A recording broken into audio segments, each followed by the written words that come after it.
Kayvon, I believe in you. I'll give you the money. I thank you. Gave all that money to a mentor because the mentor said to me, give me $30,000 and I'll tell you what your problem is. Gave it to him. First thing he says to me, you're not a marketer. You're a salesperson. And I said, you telling me that I just gave you $30,000 for you to tell me that I'm a salesperson? Like I was like, you're joking, right? Like I know I'm a salesperson. I'm not trying to be a salesperson, right? He showed me the world of this high ticket sales. So he said, instead of trying to be the coach, right? Like, so build a business, run the ads and do the copy, do the connect it for 10, 15 grand, just go close for them and you make 2 to 3 grand. And that's when I said, okay, what? Welcome to the Business Ownership Podcast, brought to you by Awareness Strategies, helping you navigate the waters between entrepreneurship and ownership. Hey there, peeps. This is Michelle Nedelec, and I'm super glad that you're here with us today because I'm here with my most amazing guest, Kayvon. Kayvon, thank you so much for being here with us today. Thank you, Michelle, for having me. Always excited. Awesome. So give everybody the highlight of who you are and what you do for business. Yeah, so I'm a keynote speaker. I'm a CEO of the Sales Connection. So what we actually do is we build sales departments for digital companies. So anybody that's actually selling like courses, high ticket influencers that have high ticket offers online, they hire the Sales Connection to come in and we build their entire sales departments, soup to nuts, everything from hiring, recruiting, operations, closing, managing, everything you can imagine. Nice. Now, having been there, I know the trials and tribulations of that, so I fully appreciate it. So I know you're already a special kind of crazy, but how did you get into that as your thing? Yeah, I've always been in sales. So my entire life I was in sales. And then what happened was I was in corporate, my last corporate job. I was a pharmaceutical sales rep. I was #1 in the country. And I realized no matter where you go in the corporate world, it's always the same dog and pony show, and you're always sniffing up someone's butt. I mean, I was 130% of the plan. They still let me go because they didn't like the way I wore my pants. Legit. Like I was #1 in the country by 35%. Nobody came even close to me, and they wouldn't give me the end of the year award because they didn't like the way I wore my pants. So to me, that was like, if it's happening here, it's a guarantee it happens everywhere else, right? And so I was like, I can't do this. Now, this is interesting because it was around 2015. And I always say I was late to the game, to the online game. So, my business is all virtually online. But I knew in 2015, I had this feeling that, like, even though I'm late, there's something coming in 2020. I actually had that feeling like 2021. I was like, there's going to be a surge of people going online and I won't be the late comer anymore. I'd be here hanging around. So I jumped in. Now, the interesting about that is I had no idea what I was doing. I had money because I was, pharmaceutical rep. I was single at the time, full of piss and vinegar. And I jumped in and I thought I'd try to podcast, right? I tried affiliate market. I tried everything. And I ended up being $250,000 in debt, 30 days from bankruptcy. Yeah. And it was scary. It's a scary time. And I remember being in line at the bank. And I remember reading, when you're first starting an entrepreneur, they tell you to read books and all this. And I remember the book said, like, most people quit just, 2 feet from gold, right? And it's supposed to be painful. That's why people don't do it. So I was sitting in line. I'm like, I think this is what they're talking about. Like, there comes a moment where, like, the universe, you want to call it, is going to give you reasons to quit, but you just don't. You gotta stay in it. So I actually left. The bank and I went home and I just like, what do I got to do? Well, what did Casey, Kentucky Fried Chicken get, right? What do you do? Called. He had, how many was, like 700 or 800, who knows the number is now, right? Knows. I started calling everyone I knew on my Rolodex who had money. And it was the 27th person that I needed $30,000 just to survive for the next, like, 30 days. And he said, Kayvon, I believe in you. I'll give you the money. I thank you. Gave all that money to a mentor because the mentor said to me, give me $30,000 and I'll tell you what your problem is. Gave it to him. First thing he says to me, you're not a marketer. You're a salesperson. And I said, you telling me that I just gave you $30,000 for you to tell me that I'm a salesperson? Like, I was like, you're joking, right? Like, I know I'm a salesperson. I'm not trying to be a salesperson, right? He showed me the world of this high ticket sales. So he said, instead of trying to be the coach, right? Like, so build a business, run the ads and do the copy, do the connect it for 10, 15 grand, just go close for them and you make 2 to 3 grand. And that's when I said, okay, what? And because I had no idea that this world existed online, that there was like a world that you can actually just have. And that was back in 2016, 17, where you would get 10 appointments booked on your calendar and 10 people would show up and they would call you. Well, 30 days, I made 30 grand. Nice. 4 months later, I was making like 50, 60. That same mentor came to me and said, do you think we can teach this? I don't know, language. I was like, hell yeah, we could teach. You're damn right we can. 8 months later, we had a $36 million company teaching, I think it was 20,000 different sales reps in 101 different countries. Nice. Yeah. I love it because it may seem ridiculous to you, but there are so many people out there that are busy struggling to get ahead and going, I'm just not good in sales. I'm just not good in sales. Like, I really want to teach people, but I'm just not good in sales. It's like, everything out there. I'll tell you right now, everything you want in your life, no matter what it is, it's with your kids, with your wife, possessions, is a sale. Everything you get is your commission. You are a salesperson, whether you like it or not. The problem is this cognition of sales. People think it's a sleazy 80s kind of salesperson. That's just not what sales is. Sales is actually connection. Hence why my company's called the Sales Connection. And the actually deep connection is the connection with oneself first. Because if I'm not connected within, I cannot be connected with you on the outer, right? Because we're a direct reflection of the results we get. I'll give your audience this one thing. If someone's sitting there going, okay, how does all this work? The best advice or understanding I got was something called the wealth triangle. And the idea of that is you have 3 parts. Your first part is your skill, your high income skill. So if you want to build a business or you're struggling in your business, you got to ask yourself, what's your high income skill? High income skill is something you can do and get paid 10, 15 grand a month consistently. Mine was sales. Others could be copywriter or marketing or ads or whatever it might be, right? That's a high income skill. Once you do that successfully, then you build your business around your high income skill. And then when you get the profits of your business, that's when you go into your investments. Most people start the business and they just, I want to buy 10 properties and have all this money, mailbox money coming in, but they miss the most biggest important pieces. To me, high income skill, build your business around your high income skill, not your passion. Not hearing me say passion. That's a whole different story. I'm not saying go build your passion. I'm talking about the skill you have that you can actually receive money for, build a business around it, use the profits, do your investment. Very cool. So are you working with people to coach them on the process of doing that? Or are you working with them to help project them on stage and then do the back end sales for them? Yeah. So we have a couple different services. Our main core service right now at the Sales Connections, we actually work with the influencers, with the business owners who are looking to build a full sales department. So we're usually working with people that are doing $150,000, $200,000 a month already. They maybe have 1 or 2 salespeople and want to scale. They want to scale to millions a month. They want to drive, 300 book calls. So they bring us in to build a whole infrastructure for them. Cool. And so pre-COVID, it tended to be that there was a strategy of getting on stage. So you'd have your public influencer once a quarter or 3 times a year, whatever the case might have been. People would have a team that they would hire for that. And it was kind of, once you've done that for about 5 years, then you hire somebody that's there full time to do the sales and training. Does that fit into your model? And if so, how has that changed kind of post-COVID? I want to make sure I completely understand the question there. So you're talking about getting on stages?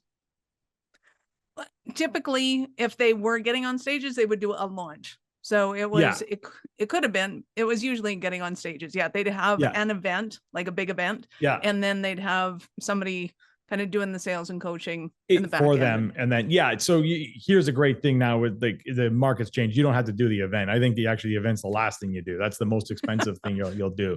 And a lot of people actually start burning all their money on ads too. And you don't need to do that at all. So you're talking about, if you're just starting out, how can you get out there? Well, first you got to be seen. So in order to be seen, again, I'm going to go a little deep here. You got to do the transformation within. Well, keep in mind, we're talking $100,000 a month. They're clearly not starting out. Yeah, my guys are not. No, they're not. So they've already gone through this. So these people aren't starting out. So we brought people from zero to hero too. Yeah. Okay. Yeah. Oh yeah. Okay. So what I was going to say is, right, like Facebook group's the best way right now. Facebook group or some community. You start a community for free. You start adding massive amounts of value in it. And then you start offering your services.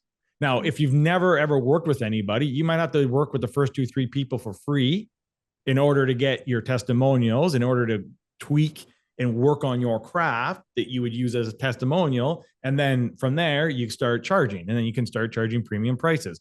I'll give you a secret: is it's a lot easier to sell someone on $10,000 to $15,000 than it is on $100, $800, or $1,000. Get into the business of helping winners win more. Don't get in the business of helping losers become winners. Leave that up to Tony Robbins. That's what I always say. So who would you say is your ideal client now, or who comes to you most often? Coaches, consultants, business service providers. So business service providers being lawyers, accountants, like online, anything online, more online service providers. So coaches, again, if you have a course, you have a digital course, you have an online course, and you have a high ticket, so you have 5, 10, 15, 20K, you'll come to me. You're running live events and you're selling them into a mastermind. Right now, I just got off the phone with a new client. They do a $50,000 mastermind. So they're going to hire my team, and we're going to take all the people that go through the events, have the phone call with them, close them. We're going to build that whole process out with them. We've worked with people that have low ticket, meaning $2,000 offers, and they want to take a $2,000 buyer, turn them into a $10,000 buyer. Business services, in terms of, I have a couple of clients that teach people how to do social media. So you hire them, they'll teach you how to do social media. So business services, business improvement, business opportunity. I just love it. Not traditional businesses. I'll say it that way. Okay. Got it. Now we're on the same page. Yeah. So when you're working with somebody, do you have kind of an onboarding process or kind of pillars that you implement that make you different from other sales teams that come on? It's great. Those are great questions. We have a 3-phase process, but the most important is our first phase. We call it the audit. Mm-hmm. And that's where we actually come in. Before we even work with them, we do an audit, and we'll audit the entire company, not just the sales, because we look at the holistic approach.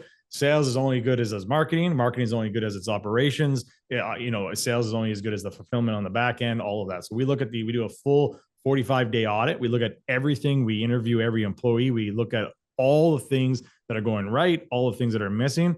Then we make a recommendation of what needs to happen. And then if they like that recommendation, and we like to see if they're partners. See, a lot of people go into business, they get married too quick, especially if you have an agency or consulting agency where you're working with a lot of partners, and you find out, you see where all the dead bodies are too late.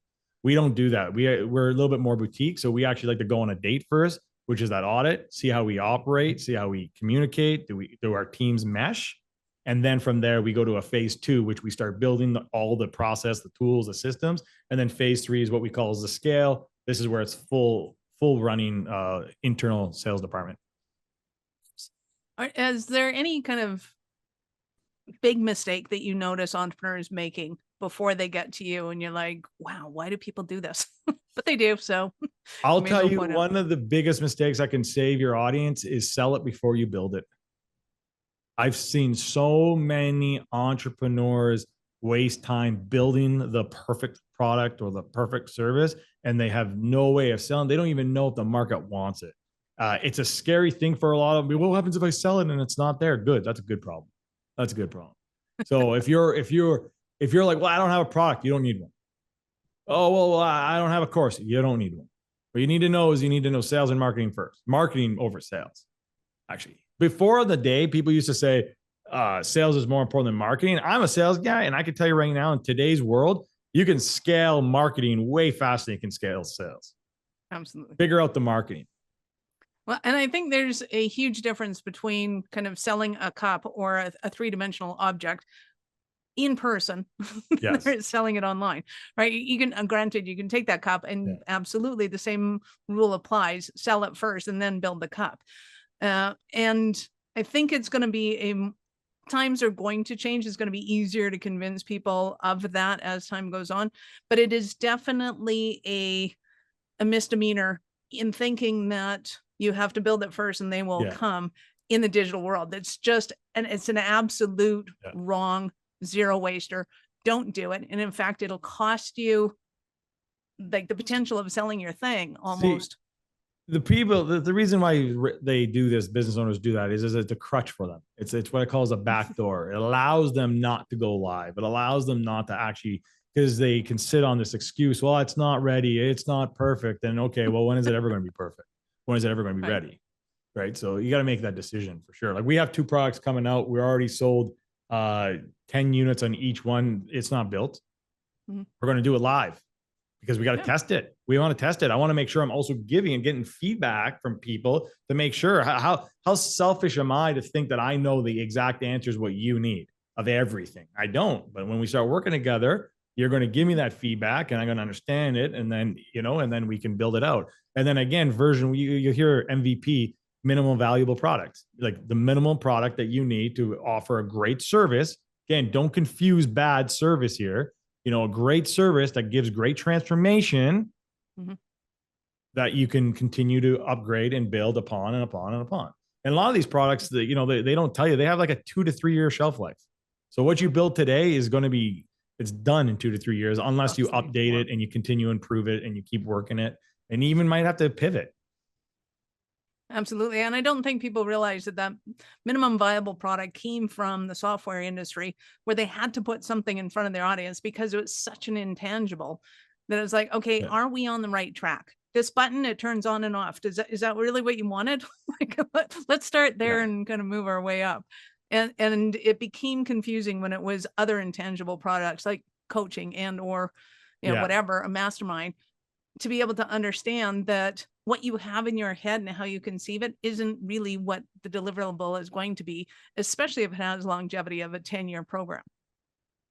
100, yeah. And there are programs out there that are 10, 20 years, but you'll see that people evolve, the industry evolves. You just got to be evolving. So this idea that you have today that you think is amazing is not going to be anything in 2 years. So you better jump on it now. That's like, it's massive action.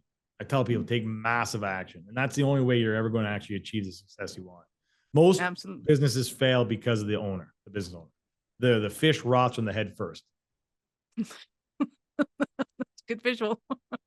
And I think too, as time goes, I like they evolve, because I think a lot of business owners are like, okay, once I get this right, then I can kind of sit back and relax. And it's not that the younger guys don't relax ever, is that they relax differently. And you have to be willing to change up and take that feedback and move and grow. To me, it's kind of like a tango. It's that you have to be in movement with your audience, because how she moves is going to be totally different than how a different market moves. And you have to be willing to understand that new market. Just because you've been successful with an old one before doesn't mean it's going to happen again with this one.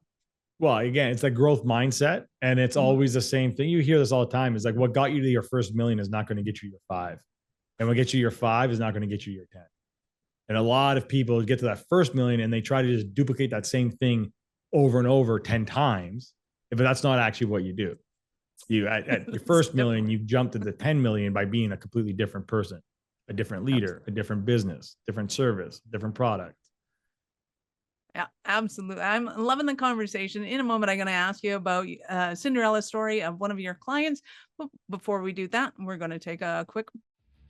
Are you running a business over 7 figures but still struggling with technology headaches? Pay attention, you do not want to miss this offer. This podcast episode is brought to you by Awareness Strategies, who is offering a custom-built digital adoption roadmap for anyone running a business over 7 figures who's wanting to grow their business in the next 5 years.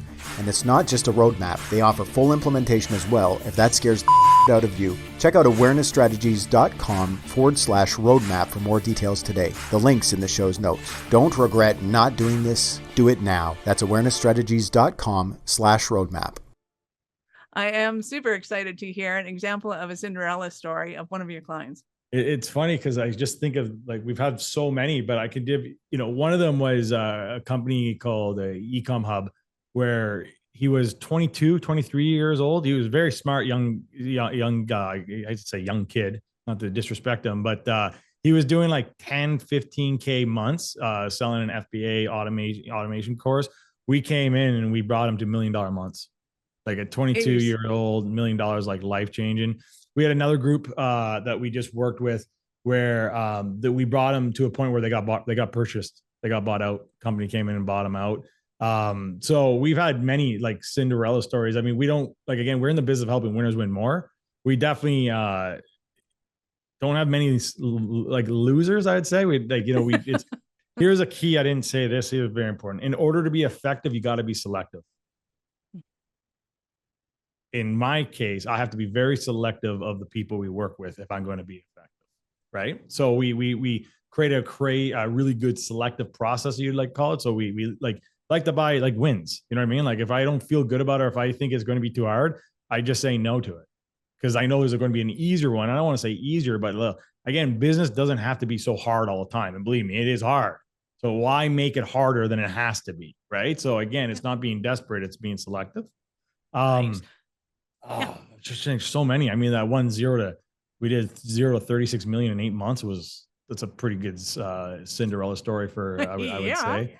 Tell tales. Tell me more. Yeah. What happened? And then what happened with that one? That one, like for me, the 0 to 36 million was it was the right time. It was nice. Again, it was the right time. This was 2017, 2018. We were the company behind the idea of high ticket closer. Like we brought it to the market, like take it from salesperson to high ticket closer. We went from, again, even zero. We had our first MVP, which wasn't done, but we sold, we wanted 20 people. We had 265. Again, 8 months later, we had a room of 1,000 people where we pitched a 25K offer. We did $8 million in 3 hours. It was orchestrated. It was done beautifully, but it was the right timing. It was the right marketing. It wasn't just sales. Like there was everything has to come together. Perfect example of this one, and I hope I don't get beat up for this, is I'm not sure Alex Hormozi. Everyone's like, oh, Hormozi this, Hormozi that. No, you don't know Alex Hormozi? I don't. If there's somebody out there that doesn't know Alex. Oh, wow. Okay. Well, Alex. This is in my world, he's the biggest, next greatest thing, right? $100 million, right? Yep.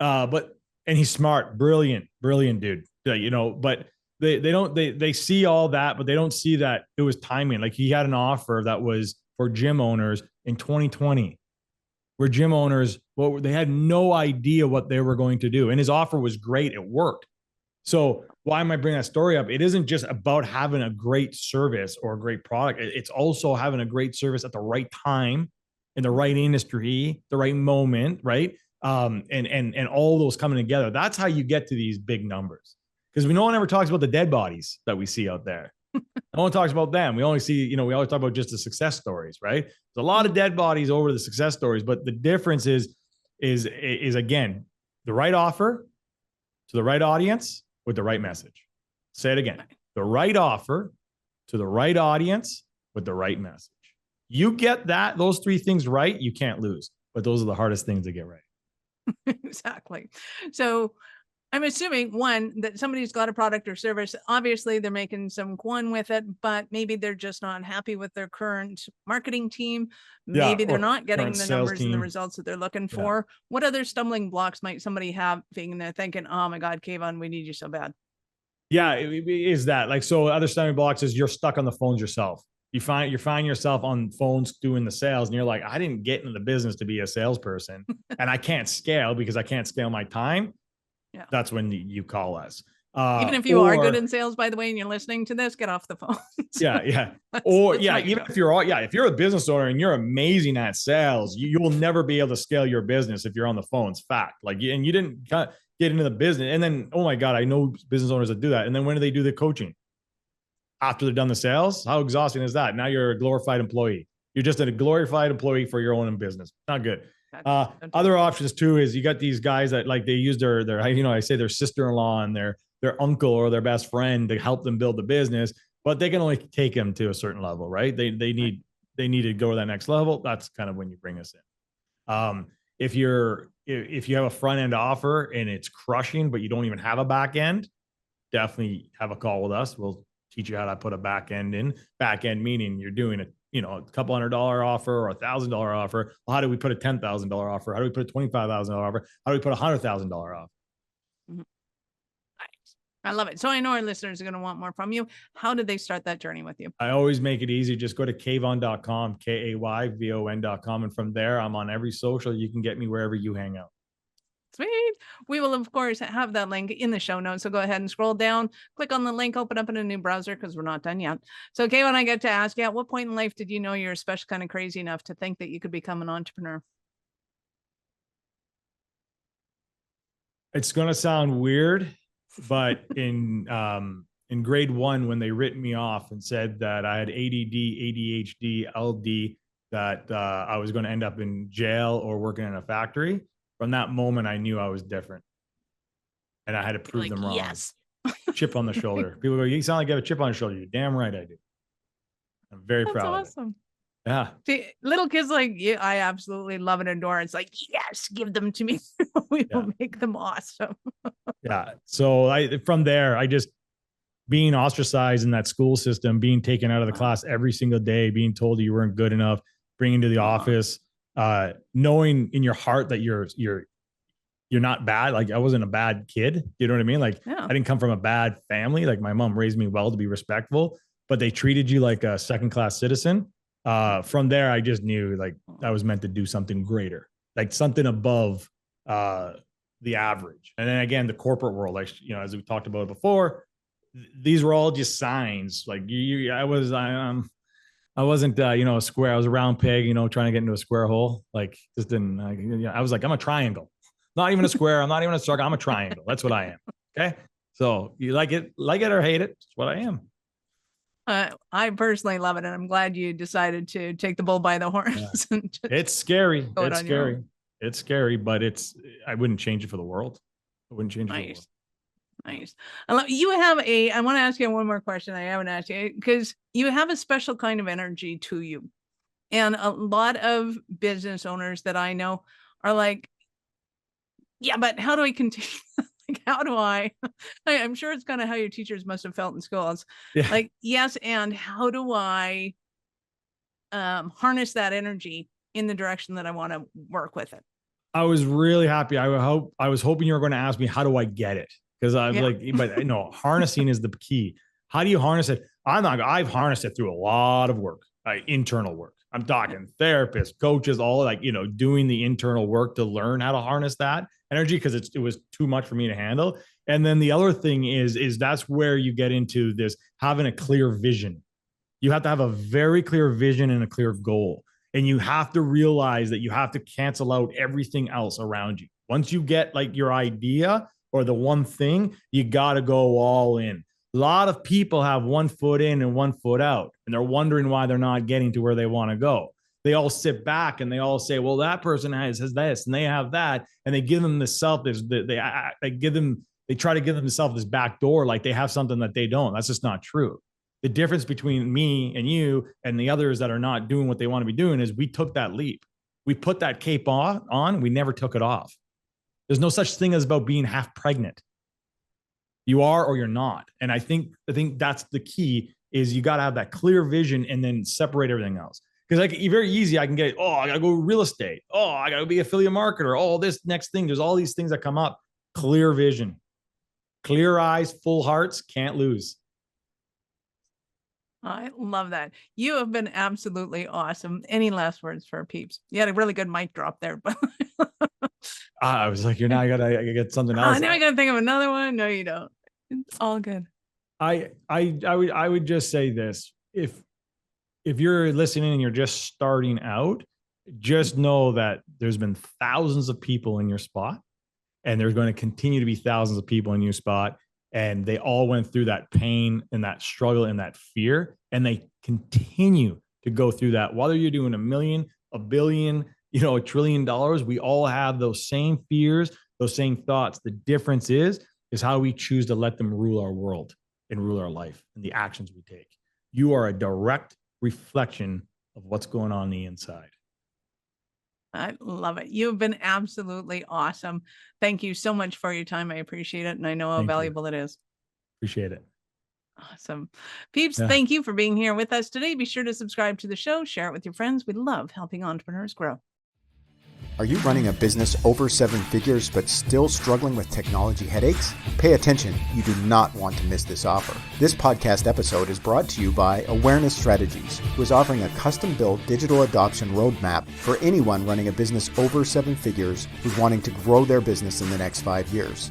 And it's not just a roadmap, they offer full implementation as well if that scares the out of you. Check out awarenessstrategies.com/roadmap for more details today. The link's in the show's notes. Don't regret not doing this. Do it now. That's awarenessstrategies.com/roadmap.